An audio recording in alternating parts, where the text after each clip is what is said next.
ఏమిటి ధైర్యం? ఇంకా కిస్మిస్ పండుగ కొంచెం గ్యాప్ ఉందనే. డ్యాన్సుల కొరకే పాటలా?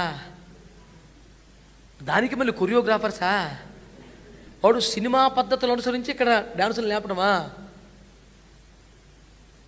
సిగ్గు లజ్జ లేకుండా పాపిష్టి పొట్టి పట్టి బట్టలతో ఆడపిల్లలు వేదిక మీద డ్యాన్సులు వేయటమా?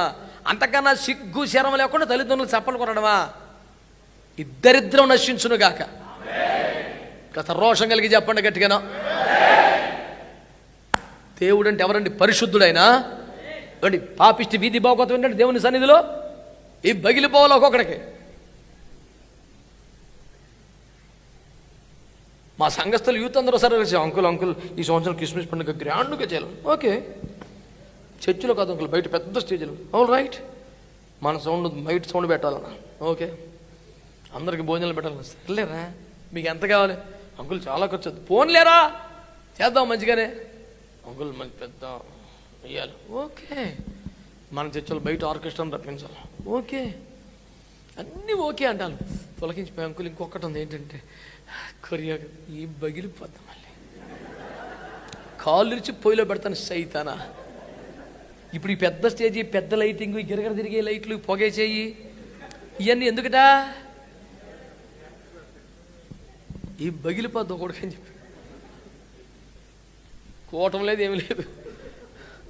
పని మళ్ళీ భాగవతం ఆడతాక ఏమిట్రా ఇది?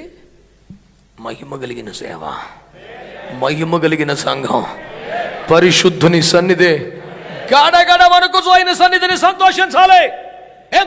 దేవుని సన్నిధి అంటే లోక్య పద్ధతులు రావడానికి వీళ్ళే. యాజకుడు అంటే ఎవడో తెలుసునా?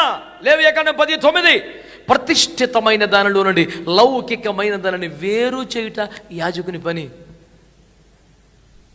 ఏదో తూతూ మంత్రం, తుమ్మకాయ మంత్రం అని చెప్పేసి అంతా పోగేసుకోవటం కాదు కదా. ఏమంటే యాజకుడు అంటే ప్రతిష్ఠితమైన సేవలోంచి లౌకిక పద్ధతులు ఏరిపాడేయాలంతే. అతడు సేవకుడు అంటే.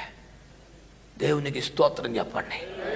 దైవజనుడు సన్నద్ధుడై దైవావేశముల కలిగిన ప్రతి లేఖను ఖండించుట, గద్దించుట, బుద్ధి చెప్పుట, నీతి యందు శిక్ష చేయుట మీకు ప్రయోజనకరం అన్నాడు 2 Timothy 3:18.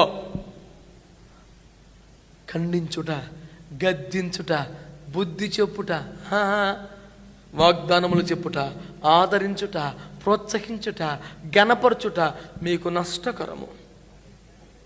దాన్ని కోరుకోవద్దు, అట్లాంటిది ఆశపడద్దు. నెంబర్ 1